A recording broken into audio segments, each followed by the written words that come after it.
ನಾವೆಲ್ಲರೂ ಪ್ರತಿದಿನ ನಮ್ಮ ನೆರಳನ್ನ ನೋಡ್ತೀವಿ ಅಲ್ವಾ? ಆ ಕಪ್ಪು ಆಕಾರ. ಆದ್ರೆ ಆ ನೆರಳು ಕಪ್ಪಿನ ಬದಲು ಕಲರ್ಫುಲ್ ಆಗಿರೋಕ್ ಸಾಧ್ಯನಾ? ಕೇಳೋಕ್ ವಿಚಿತ್ರ ಅನಿಸ್ಬೋದು. ಬನ್ನಿ, ಈ ಇಂಟ್ರೆಸ್ಟಿಂಗ್ ಪ್ರಶ್ನೆ ಹಿಂದಿರೋ ಸೈನ್ಸ್ ಏನು ಅಂತ ನೋಡೋಣ. ಸರಿ, ನೆರಳಿನ ಬಣ್ಣ ಯಾವುದು ಅಂತ ಕೇಳಿದ್ರೆ ತಕ್ಷಣ ಬರೋ ಉತ್ತರ ಏನು? ಕಪ್ಪು ಅಂತಾನೆ ಅಲ್ವಾ? ಸಾಮಾನ್ಯವಾಗಿ ಎಲ್ಲರೂ ಹೀಗೇನೆ ಅಂದುಕೊಳ್ತಾರೆ. ಆದ್ರೆ ನೆರಳು ಅಂದ್ರೆ ಯಾವಾಗ್ಲೂ ಕಪ್ಪೇ ಆಗಿರ್ಬೇಕು ಅಂತೇನಾದ್ರೂ ರೂಲ್ಸ್ ಇದೆಯಾ? ಬಹುಶಃ ಇಲ್ಲ. ಬನ್ನಿ, ಇದನ್ನೇ ಸ್ವಲ್ಪ ಡೀಪ್ ಆಗಿ ನೋಡೋಣ. ಹಾಗಾದ್ರೆ ಮೊದಲು ನೆರಳು ಅಂದ್ರೆ ಏನು ಅಂತ ಅರ್ಥ ಮಾಡ್ಕೊಳ್ಳೋಣ. ಇದು ತುಂಬಾ ಸಿಂಪಲ್. ಒಂದು ವಸ್ತು ಬೆಳಕಿಗೆ ಅಡ್ಡ ಬಂತು ಅಂದ್ರೆ ಅದರ ಹಿಂದೆ ಬೆಳಕು ಹೋಗಕ್ಕೆ ಆಗಲ್ಲ. ಆಗ ಅಲ್ಲಿ ಒಂದು ಕತ್ತಲೆ ಪ್ರದೇಶ ಉಂಟಾಗತ್ತಲ್ವಾ? ಅದನ್ನೇ ನಾವು ನೆರಳು ಅಂತ ಕರೆಯೋದು. ಒಂದು ನೆರಳು ಉಂಟಾಗ್ಬೇಕು ಅಂದ್ರೆ ಅದಕ್ಕೆ ಒಂದು ರೆಸಿಪಿ ಇದ್ದಾಗೆ 3 ಇಂಗ್ರೀಡಿಯೆಂಟ್ಸ್ ಬೇಕು. ಮೊದಲನೇದಾಗಿ ಒಂದು ಲೈಟ್ ಸೋರ್ಸ್, ಅದು ಸೂರ್ಯ ಆಗಿರ್ಬೋದು ಅಥವಾ ಒಂದು ಬಲ್ಬ್. ಎರಡನೇದಾಗಿ ಬೆಳಕನ್ನ ತಡೆಯೋಕ್ಕೆ ಒಂದು ವಸ್ತು. ಮೂರನೇದಾಗಿ ಆ ನೆರಳು ಬೀಳೋಕ್ಕೆ ಒಂದು ಜಾಗ, ಅಂದ್ರೆ ಗೋಡೆ ಅಥವಾ ನೆಲದ ಹಾಗೆ ಒಂದು ಸ್ಕ್ರೀನ್. ಈ 3 ಸೇರಿದಾಗ ಮಾತ್ರ ನಮ್ಗೆ ನೆರಳು ಕಾಣಿಸೋದು.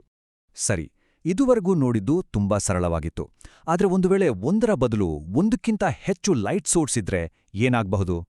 ಆವಾಗ ಕಥೆನೇ ಸ್ವಲ್ಪ ಚೇಂಜ್ ಆಗತ್ತೆ. ಇದನ್ನ ಅರ್ಥ ಮಾಡ್ಕೊಳ್ಳೋಕ್ಕೆ ಒಂದು ಒಳ್ಳೆ ಎಕ್ಸಾಂಪಲ್ ಅಂದ್ರೆ ಕ್ರಿಕೆಟ್ ಸ್ಟೇಡಿಯಂ ಅಥವಾ ಒಂದು ದೊಡ್ಡ ಸ್ಟೇಜ್ ಶೋ. ಅಲ್ಲಿ ನೋಡಿ, ಒಬ್ಬ ಪ್ಲೇಯರ್ ಮೇಲೆ ಬೇರೆ ಬೇರೆ ಆಂಗಲ್ನಿಂದ ದೊಡ್ಡ ಲೈಟ್ಗಳು ಬೀಳ್ತಾ ಇರುತ್ತೆ. ಅದರ ರಿಸಲ್ಟ್ ಏನು? ಆ ಒಬ್ಬ ವ್ಯಕ್ತಿಗೆ ನೆಲದ ಮೇಲೆ ಒಂದಲ್ಲ ಹಲವಾರು ನೆರಳುಗಳು ಕಾಣಿಸುತ್ತೆ. ಓಕೆ, ಒಂದಕ್ಕಿಂತ ಹೆಚ್ಚು ಲೈಟ್ ಇದ್ರೆ ಒಂದಕ್ಕಿಂತ ಹೆಚ್ಚು ನೆರಳು ಬರುತ್ತೆ ಅನ್ನೋದು ಈಗ ಕ್ಲಿಯರ್ ಆಯ್ತು. ಆದರೆ ನಾವು ಶುರು ಮಾಡಿದ ಮೂಲ ಪ್ರಶ್ನೆಗೆ ವಾಪಸ್ ಬರೋಣ. ಒಂದು ನೆರಳಿಗೆ ನಿಜವಾಗ್ಲೂ ಬಣ್ಣ ಇರೋಕೆ ಸಾಧ್ಯನಾ? ಕೇಳೋಕೆ ಇದು ಅಸಾಧ್ಯ ಅನ್ನೋ ಹಾಗಿದೆ ಅಲ್ಲ? ಆದ್ರೆ ವಿಜ್ಞಾನದ ಹತ್ರ ಇದಕ್ಕೆ ಒಂದು ತುಂಬಾನೇ ಇಂಟ್ರೆಸ್ಟಿಂಗ್ ಉತ್ತರ ಇದೆ. ಹಾಗಾದ್ರೆ ಈ ಕಲರ್ಫುಲ್ ನೆರಳನ ಸೀಕ್ರೆಟ್ ಏನು? ಅದಕ್ಕೆ ನಮ್ಗೆ ಬೇಕಾಗಿರೋದು 3 ಸ್ಪೆಷಲ್ ಕಲರ್ ಲೈಟ್ಸ್. ಯಾವುದು ಗೊತ್ತಾ? ಕೆಂಪು, ಹಸಿರು ಮತ್ತೆ ನೀಲಿ. ಇವನ್ನೇ ನಾವು ಲೈಟ್ನ ಪ್ರೈಮರಿ ಕಲರ್ಸ್ ಅಂತ ಕರೆಯೋದು. ಇಲ್ಲಿ ಒಂದು ಸಖತ್ ಮ್ಯಾಜಿಕ್ ಇದೆ. ಸಾಮಾನ್ಯವಾಗಿ ನಾವು ಬಣ್ಣಗಳನ್ನ ಮಿಕ್ಸ್ ಮಾಡಿದ್ರೆ ಕಪ್ಪುವಾಗುತ್ತೆ ಅಂತ ಅನ್ಕೊಳ್ತೀವಿ.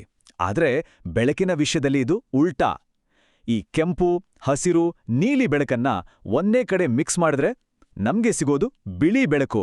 ಹೌದು, ಪ್ಯೂರ್ ವೈಟ್ ಲೈಟ್. ನಮ್ಮ ಈ ಪ್ರಯೋಗದ ಅಸ್ಲಿ ಆಟ ಇರೋದೇ ಇಲ್ಲಿ. ಸರಿ, ಈಗ ಶುರುವಾಗತ್ ನಾಡಿ ನಿಜವಾದ ಮಜಾ.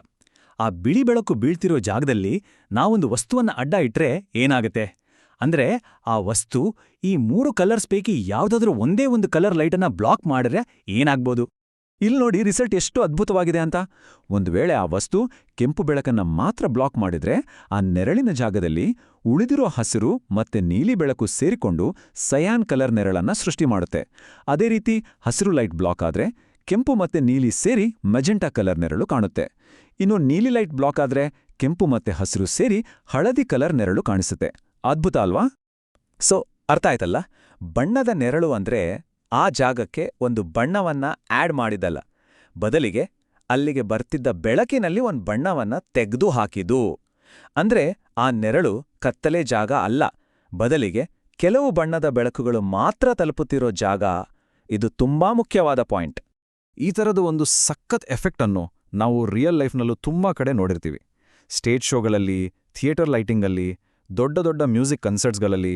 ಅಷ್ಟೇ ಯಾಕೆ, ಕ್ರಿಯೇಟಿವ್ ಫೋಟೋಗ್ರಫಿಯಲ್ಲೂ ಈ ಟೆಕ್ನಿಕ್ ಬಳಸಿ ತುಂಬಾನೇ ಅಟ್ರಾಕ್ಟಿವ್ ಆಗಿರೋ ವಿಜುವಲ್ಸ್ ಕ್ರಿಯೇಟ್ ಮಾಡ್ತಾರೆ. ಇಷ್ಟು ಅದ್ಭುತವಾಗಿರೋ ಈ ಎಫೆಕ್ಟ್ನ ಮನೆಯಲ್ಲೇ ಮಾಡಿ ನೋಡ್ಬೋದು. ಹೇಗಂತೀರಾ? ಬನ್ನಿ ನೋಡೋಣ. ಇದಕ್ಕೆ ಬೇಕಾಗಿರೋ ವಸ್ತುಗಳು ತುಂಬಾನೇ ಸಿಂಪಲ್. ಹೆಚ್ಚೇನೂ ಬೇಕಾಗಿಲ್ಲ. ಒಂದೆರಡು ಫ್ಲ್ಯಾಶ್ ಲೈಟ್ಸ್, ಫೋನ್ ಟಾರ್ಚ್ ಆದ್ರೂ ನಡೆಯುತ್ತೆ. ಜೊತೆಗೆ ಕೆಂಪು, ಹಸಿರು, ನೀಲಿ ಬಣ್ಣದ ಸೆಲೋಫೇನ್ ಪೇಪರ್, ಒಂದು ಬಿಳಿಗೋಡೆ, ಆಮೇಲೆ ಒಂದು ಸಣ್ಣ ಆಟಿಕೆ.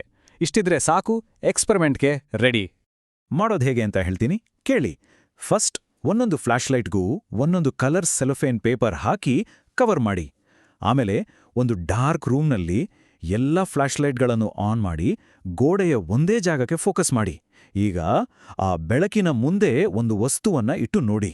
ಅಷ್ಟೇ, ನಿಮ್ಮ ಕಣ್ಣು ಮುಂದೆನೇ ಕಲರ್ಫುಲ್ ನೆರಳುಗಳ ಮ್ಯಾಜಿಕ್ ಶುರು. ಸರಿ, ಹಾಗಾದ್ರೆ ನಾವಿವತ್ತು ಏನೆಲ್ಲ ಕಲ್ತ್ವಿ ಅಂತ ಒಂದು ಸಣ್ಣ ರೀಕ್ಯಾಪ್ ಮಾಡೋಣ. ಕೀ ಟೇಕ್ಅವೇಸ್ ಏನಂದ್ರೆ, 1, ಬೆಳಕಿಗೆ ಅಡ್ಡ ಬಂದಾಗ ನೆರಳು ಉಂಟಾಗುತ್ತೆ.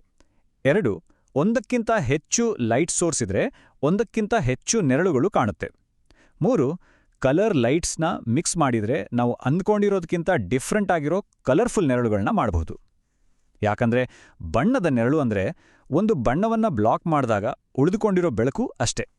ನೋಡಿದ್ರಲ್ಲ, ಎಷ್ಟು ಸಿಂಪಲ್ ಆಗಿ ಕಾಣೋ ನೆರಳಿನ ಹಿಂದೆ ಎಂಥ ಒಂದು ಅದ್ಭುತವಾದ ಸೈನ್ಸ್ ಇದೆ ಅಂತ. ಸರಿ, ಇದು ಇನ್ನೊಂದು ಇಂಟ್ರೆಸ್ಟಿಂಗ್ ಪ್ರಶ್ನೆಗೆ ದಾರಿ ಮಾಡಿಕೊಡುತ್ತೆ. ಅದೇನಂದ್ರೆ, ಯಾವ ಪರಿಸ್ಥಿತಿಯಲ್ಲಿ ಒಂದು ವಸ್ತುವಿಗೆ ನೆರಳೇ ಇರೋದಿಲ್ಲ? ಯೋಚನೆ ಮಾಡಿ ನೋಡಿ. ಈ ಮಾಹಿತಿ ಇಷ್ಟ ಆಗಿದ್ರೆ ಖಂಡಿತ ಲೈಕ್ ಮಾಡಿ, ಬೇರೆಯವರ ಜೊತೆ ಶೇರ್ ಮಾಡಿ. ಇದೇ ತರಹದ ಇನ್ನಷ್ಟು ಇಂಟ್ರೆಸ್ಟಿಂಗ್ ವಿಷಯಗಳಿಗಾಗಿ ಸಬ್ಸ್ಕ್ರೈಬ್ ಮಾಡೋದನ್ನ ಮರಿಬೇಡಿ. ಮುಂದಿನ ವಿಷಯದೊಂದಿಗೆ ಮತ್ತೆ ಸಿಗೋಣ.